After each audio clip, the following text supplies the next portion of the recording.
You can see them? That's not etiquette, that's racial profiling. Okay, we've been polite to these two persnickety morons for 10 minutes. Now, it's time to kick them in the ass. The average American has much better manners than Americans have ever had at any other time in our history. Stephen Mintz, university professor, expert on manners. I don't think people are generally ill-mannered. Most people will not spit at your feet. They will not burp in your face. They will not yawn while you're speaking. And some incredibly well-mannered people will even go to the bathroom in the middle of an interview if some guy with a camera asks them to make an important point about contemporary hygiene. We have urinals. We have bathrooms. But a century ago, when there were no public restrooms, people would literally urinate on the streets. Oh, that's why the immigrants thought the streets were paved with gold. It's not just adults who are more polite today. We expect even a 2-year-old to show manners that hardly any adults would have had a century and a half ago. We don't want them to pick their nose. We don't want them to stick their fingers in their ears. We want them to eat with a fork, with a spoon. So what's really behind all this manners hysteria?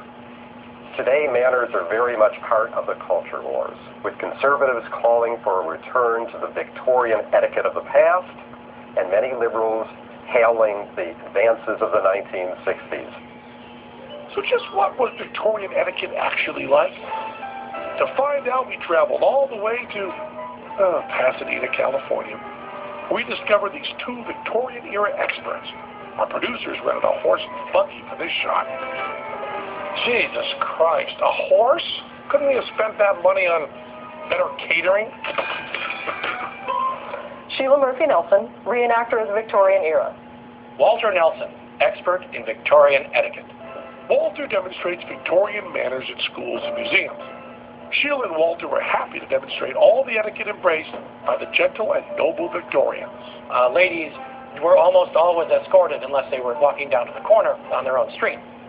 A woman alone could be taken for a prostitute. A man would never take his coat off around a lady because Victorians didn't actually bathe very often.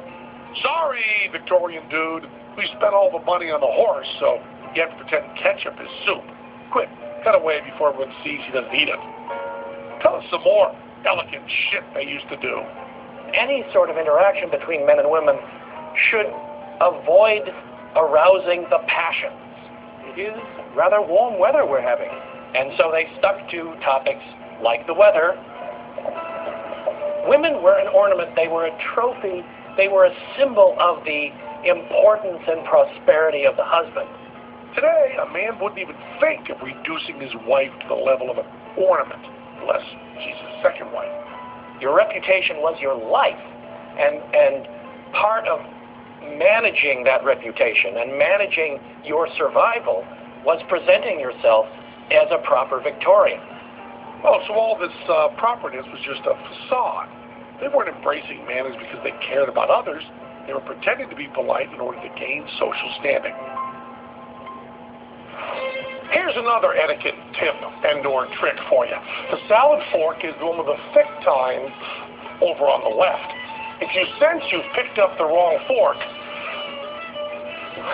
here's a little cover for you.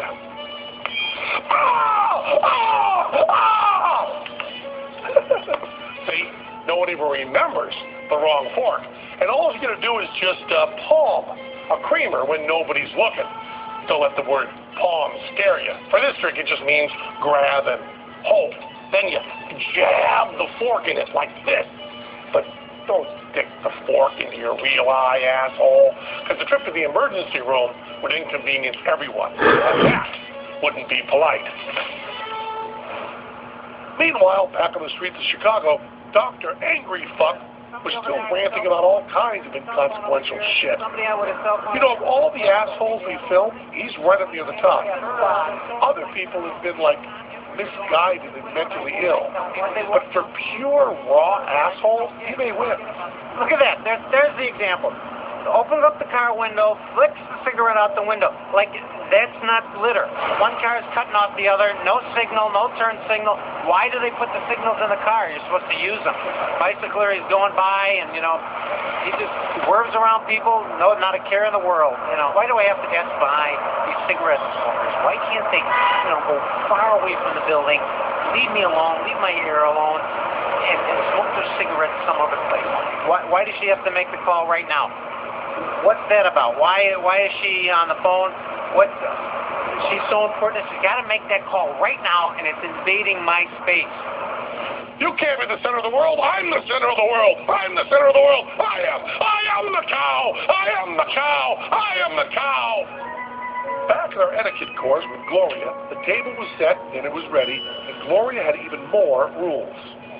Because we live in a global economy, hands under the table indicated an underhanded gesture. So today's rule of etiquette is the hands are always seen. That means always, sometimes, and never. What the fucking kind of bullshit is that? Hey, look at us. We sprung for an overhead camera. We must have taped this episode when we thought we had money to blow. Amber, I would like to address what I saw you do with your napkin. I saw you... This is not what the napkin is for. It's only for this part. But the problem is, if I can't touch it with my hand and I can't touch it with my napkin, I was eating my hair.